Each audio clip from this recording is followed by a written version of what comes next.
इन दिनों क्या चल रहा है? इन दिनों बस जो उन दिनों चल रहा था वही इन दिनों चल रहा है। जो इन दिनों चल रहा था वही इन दिनों चल रहा है। अच्छा, जैसे कि हमेशा मतलब फिल्मों में आपको देखा जाता है कॉमेडी करते हुए, ठीक ना? कभी एक्टर के लिए ट्राई नहीं किया क्या, हीरो के लिए? हीरो के लिए देखिए, हीरो के लिए मतलब कि कैरेक्टर, कई फिल्मों में मेरा कैरेक्टर हीरो के पैरेलल रहा है, बहुत सी फिल्मों में।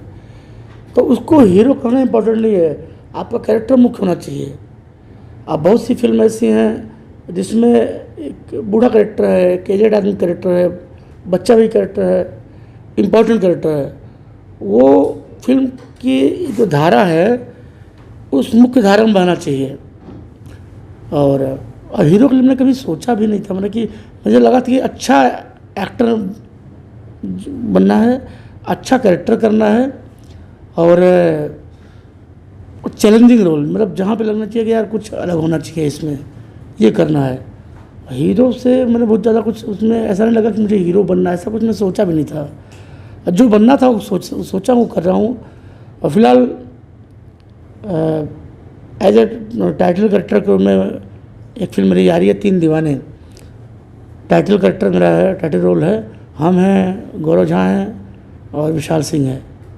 तो 3 दीवाने में एक दीवाने हम हैं, तो भी हीरो भी हुआ, बस कर दिया। लेकिन इसको हम बहुत ज़्यादा प्रोपगंडा नहीं बनाते हैं कि एज ए हीरो आ रहा है, एज ए हीरो आ रहा है। पता चला कि हीरो बता दें नहीं, जब कैरेक्टर चलता हुआ दुकान बंद हो गया। जब फिल्म के सेट पे पहुंचे तो बड़ा शानदार गेटअप में दिख रहे थे, और उस वक्त इंडस्ट्री के बहुत ही बड़े मतलब विलेन हैं ब्रजेश त्रिपाठी जी। उन्होंने बोला कि न्यूली बर्न विलेन यानी कि सीपी भट्ट जी का इंटरव्यू कीजिए, ठीक ना? तो मतलब उनके कहने से, जैसे कि वो इंडस्ट्री के श्रेष्ठ व्यक्ति माने जाते हैं, और उन्होंने जब बोला कि एज ए विलेन मतलब लॉन्च हो रहे हैं इंडस्ट्री के अंदर, तो क्या मतलब इसमें कितनी सच्चाई है? देखिए, लॉन्च हो रहे हैं ये तो मतलब अभी शुरुआत कर रहे हैं, लेकिन एज ए विलन मैंने काफ़ी लोग हमेशा आपको देख के हंसे हैं, खुश हुए हैं, लेकिन अब डर। कई फिल्में कर चुके हैं। मतलब 1 साल पहले मुझे बेस्ट विलन का अवार्ड मिल चुका है एज ए विलन। भोजपुरी के दिग्गज महाखलनायक संजय पांडे जी ने हमारे बारे में बाकायदे फेसबुक पे लिखा भी था कि मुझे विश्वास नहीं हो रहा कि मैं सीपी भट्ट को देख रहा हूँ। उन्होंने फिल्म देखने के बाद लिखा, मेरे बारे में बाकायदे लिखा, और उस लेख को देखकर काफ़ी मुझे लोग कॉन्टेक्ट किए। मुकद्दर का सिकंदर फिल्म थी दिनेश लाल जी की, उसमें मैं विलन था।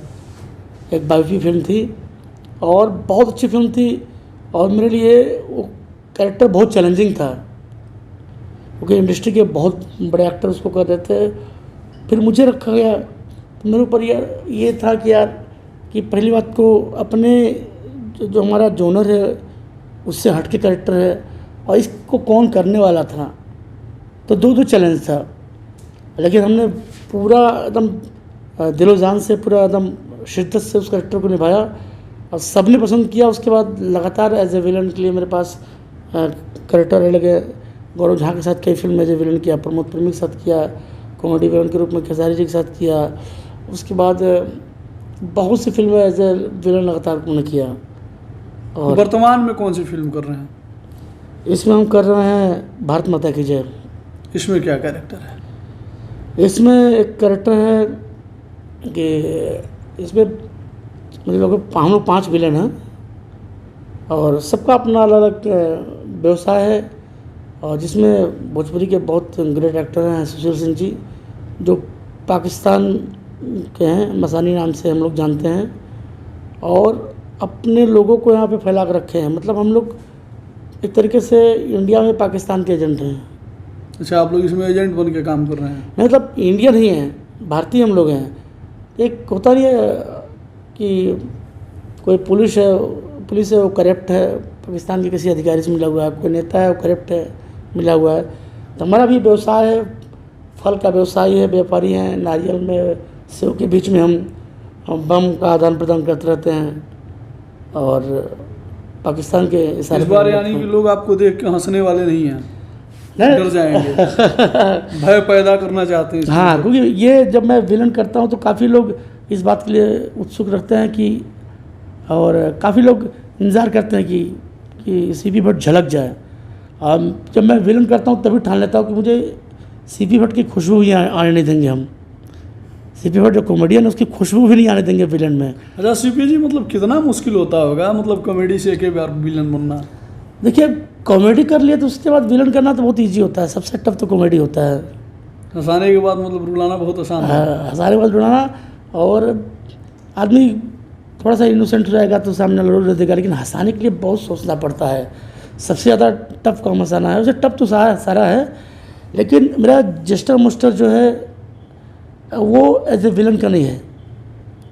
आदमी कोई देखेगा तो एक आदमी छोटा है, मोटा है, नाक चपटी, आँख छोटे हुए हैं, पेट निकला हुआ है, तो आदमी पहले सोचेगा यार कॉमेडियन है।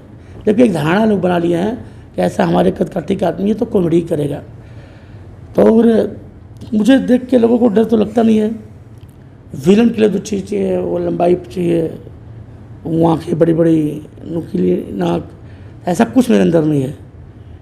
बस एक वो जुनून था, मुझे करना है। और जब एक्शन होता है उसके बाद एक विलन पैदा हो जाता है, उस समय वो विलन उसी समय पैदा होता है। वो मेरे आँखों में वो अलग एक रुआब आ जाता है, बॉडी लैंग्वेज चेंज हो जाती है, वो हम खुद नहीं जान पाते हैं। क्योंकि जो फिल्म मैं सीरियस एज ए विलन किया हूँ उसमें कहीं से भी 1% भी मैंने कॉमेडियन सीपी भट्ट को हावी नहीं होने दिया है। अच्छा सीपी जी, वैसे कि आप इंडस्ट्री में मतलब सभी एक्टर्स के साथ काम किए हैं, खेसारी जी, पवन जी, दिनेश जी, लेकिन कंफर्ट जोन आप किसके साथ महसूस करते हैं?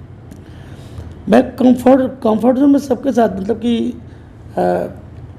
बड़े हुए के खास वाला नू खास मेरा ऐसा कुछ नहीं है। मैं सबके साथ कंफर्ट हूँ जोन में काम करते हैं। जो भी कैरेक्टर के दायरे में रख के काम करे, जैसे कि कभी कभी क्या होता है कि आदमी उसमें उस कैरेक्टर हावी होकर ना उस पर हीरोइज्म हावी हो जाता है।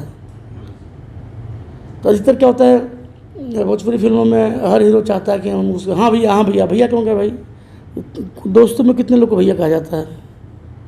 नहीं कहा जाता ना। कहा फला मतलब हीरो का नाम है राजू, और राजू है राजू चल, होता है ना, कि हम राजू भैया का क्यों भैया जबरदस्ती कहला जाता है। और हीरो से छोटा भी होता है तो भी भैया कहना पड़ता है। तो ये चीज़ें हैं, तो इसलिए हमको, क्योंकि हम तो ये इन सब रूल को आप कितना फॉलो करते हैं? फॉलो करते हैं कि इसमें अब लगता है कि उनको उसी में खुशी है, तो हमको क्या है, चलो भैया हम बोल देते हैं। बहुत ज़्यादा कोई ऐसी फिल्म जो मतलब भैया ना कहने की वजह से छूट गई हो? नहीं, बहुत से भैया फिल्म, देखिए क्या है ना, हर फिल्म में कहना पड़ता है, मैक्सिमम फिल्म में कहना पड़ता है। लेकिन मुझे जब मैं कन्विंस होता हूँ कि हाँ मुझे यहाँ कहना चाहिए, वरना मैं बहुत ज़्यादा प्रेशर में आके काम मैं खुद नहीं करता हूँ। क्योंकि जब मैं अपने गांव से मुंबई से के लिए चला था तो अकेले चला था। मैं था, हमारे परिवार लोगों का साथ था, ईश्वर का आशीर्वाद था, दोस्तों का साथ था, तो मेरा कोई भाग्य विधाता नहीं था। और आज भी काम करता हूँ, मैं किसी लॉबी में नहीं आता हूँ, किसी का ऐसा नहीं है कि कोई मुझे सपोर्ट कर रहा है, मुझे रिकमेंड कर रहा है, ऐसा कुछ नहीं होता है। जो भी काम करते हैं अपने दम पे करते हैं, डायरेक्टर प्रोड्यूसर के एक्टरों के करते हैं, और आप दर्शकों का आशीर्वाद है, इनके दम पे काम करते हैं। जो दर्शक हमको देखते हैं, प्यार करते हैं, इतना प्यार देते हैं कि फिर लोग मुझे खुद बुलाते हैं। कभी रिकमेंड करके मुझे कभी काम नहीं मिला कि चलो सीपी भट्ट को ले लो, ऐसा कुछ